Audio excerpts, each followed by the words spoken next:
Yo, what's up, everybody, and welcome to another edition of Across the Pitch with just myself tonight, Dave Miller. Of course, Mike and Jose are both busy, unfortunately, so I will be going solo this evening, with the show coming out on Sunday morning or early afternoon as I preview the big game tomorrow night as the Union host New York City FC, round 2, the revenge game. I mean, the perfect revenge game for the Eastern Conference final. And, obviously, we'll dive a little bit deeper into what actually occurred last year and how it's a game that will live long in the memory of Union fans for the wrong reasons, unfortunately. But before we go into the show, we'll kick off with the sponsors. And obviously, our first sponsor is Statement Games. So check out Statement Games at statementgames.com for a fun new way to play fantasy sports and entertainment.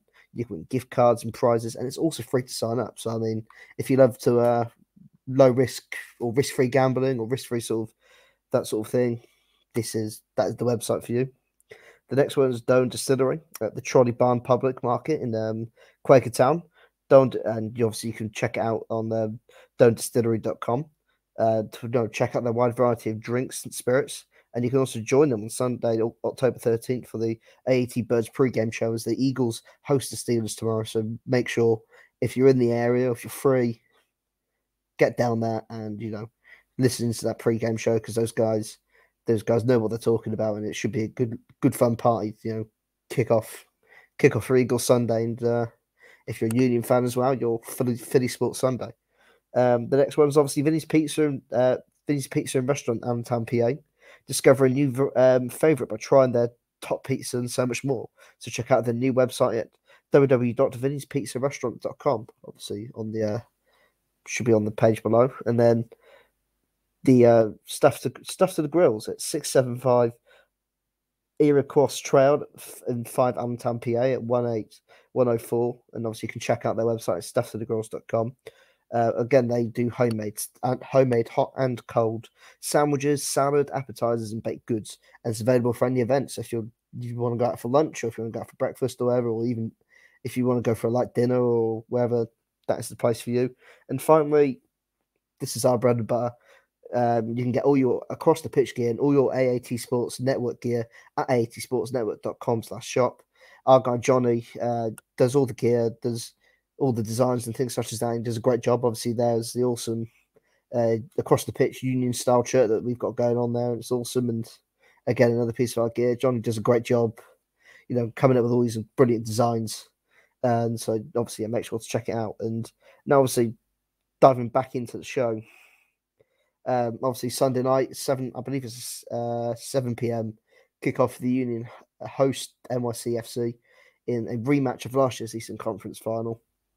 7 p.m., 8 p.m. That's my bad. That's basically in the UK right now, the clocks are going backwards, sort of messing up my psyching and the psyching of the the US to UK clock time zones. So I apologize for that. But again, it's a rematch of last year's Eastern Conference final. Our guy Mike Barrera will be at the game live at Subaru Park tomorrow. So make sure to follow him on Twitter and all of his socials, as he will have the full game coverage. He'll have a match report, and he'll have all the post game. He'll have the post game presser, all the lowdown. So make sure to follow him at M Barrera 1323.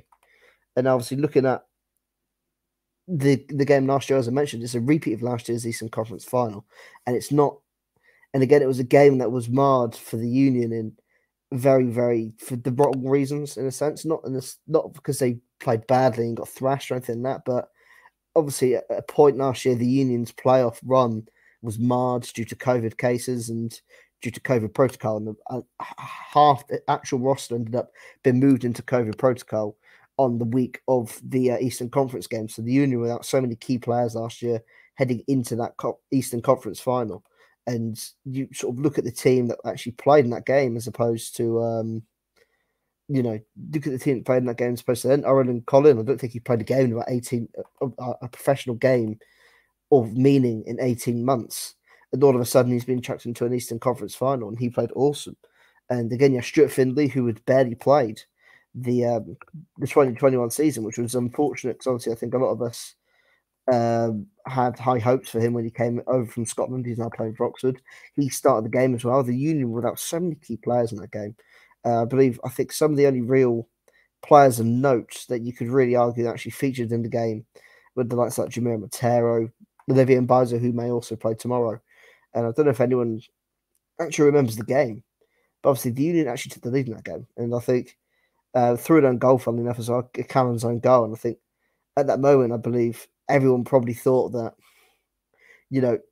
this is it. This is the moment. The Union are actually going to do this. They're going to go against all the odds, well, with their backs against the wall even more than they were beforehand, and somehow push on and get to the finals. Unfortunately, it wasn't to be.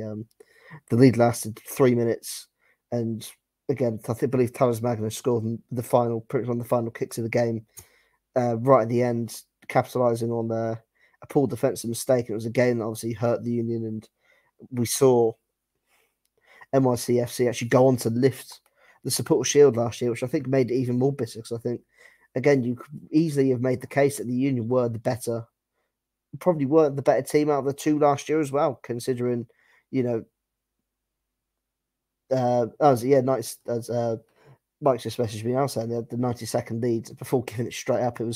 That game was such a roller coaster of emotions. Nate Harriel was having to play left back because Kai Wagner was out, and you look at that Union bench that was actually there. I mean, you have so many, pretty much all the players are like 21, 22 or under.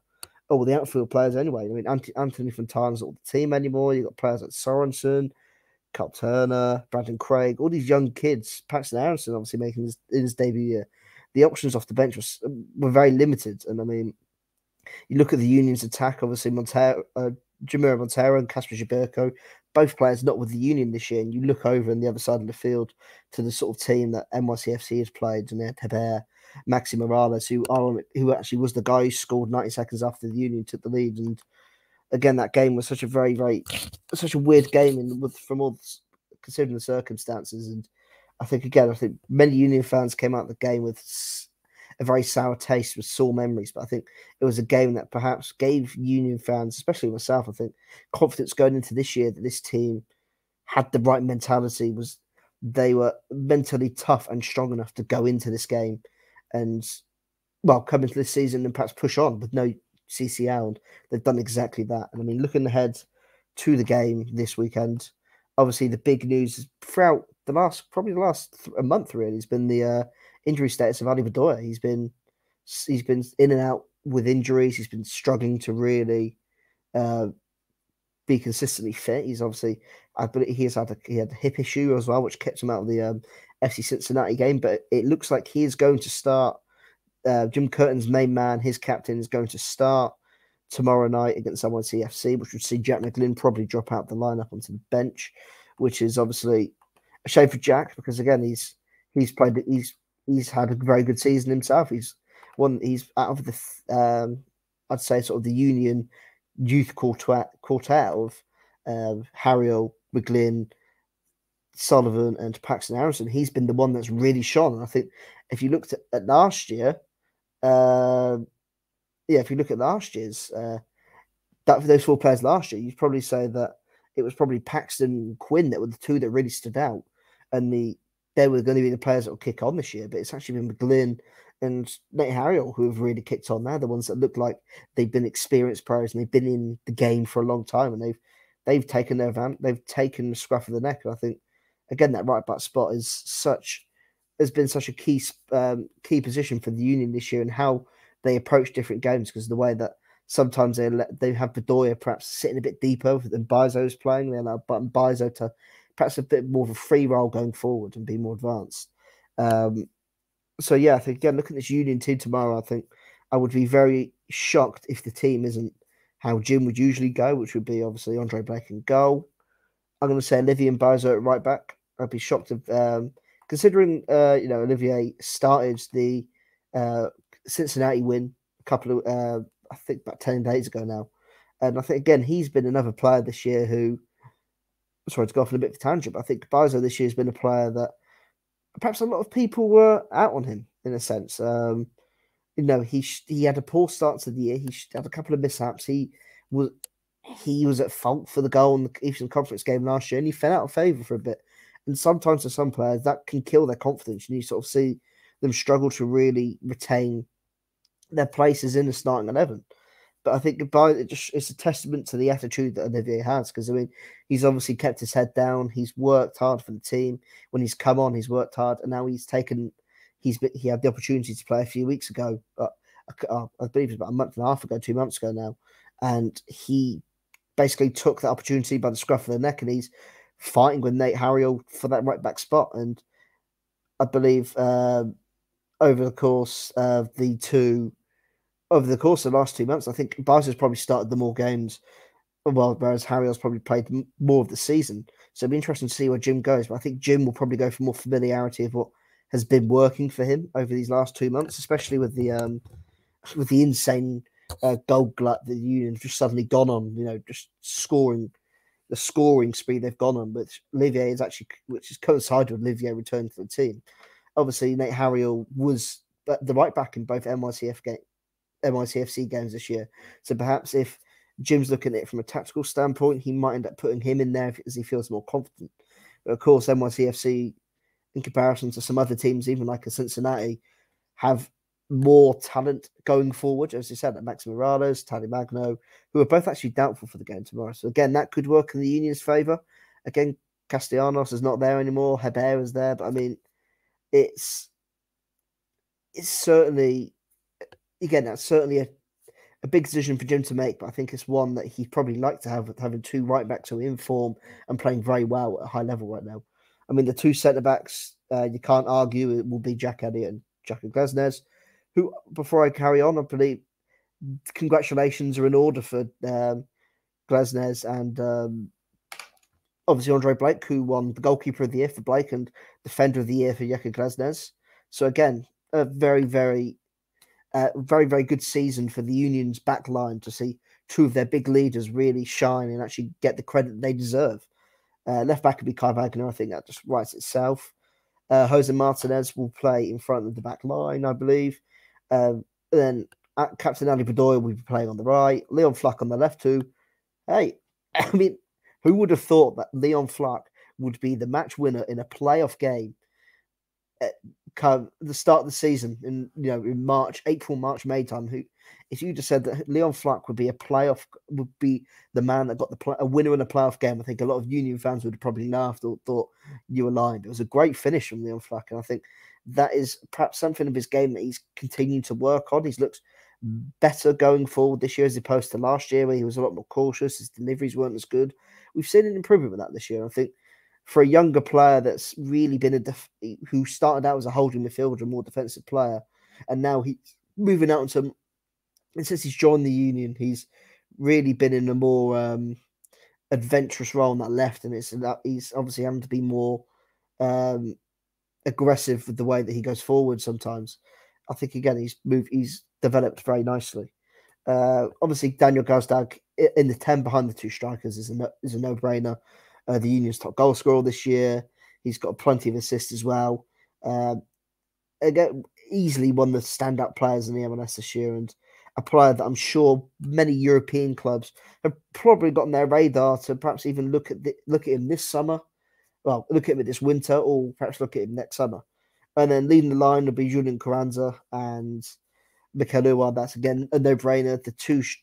Since those two have really formed a partnership with Gazdag playing behind, the goals have really flown between the three of them. They're creating goals for each other. They're playing sync. The movement that all three possess, the pace that they're close, the good dribbling, their control, causes absolute mayhem for opposing defenses. So I think again this weekend the Union are going to need to have those three working as a cohesive unit if they're going to want to break down NYCFC. I mean, although NYCFC haven't had the best defensive record this year, I mean, they conceded, I believe, 41 goals in the regular season. Obviously, they won 3-1 in Montreal the other last week. And I mean, it's going to be an interesting task to see if they can shut down the Union, well, the prowess and the dominance that the Union have going forward. Again, obviously, with players like Talis Magno, who was actually on the bench against Montreal, he did score. I mean, yeah, obviously he did score in the win against Montreal last week, but he is a doubt. So is Maxi Morales, who again is a very good player for NYCFC. He's one of their dangermen, one of their key players. Again, there'll be doubts, but I'm sure for a game like this, I would be very, very shocked. Again, Maxi Morales also scored against Montreal. I'd be very, very shocked if they both don't start or both don't at least feature, because I mean, this is the sort of game where you have to win.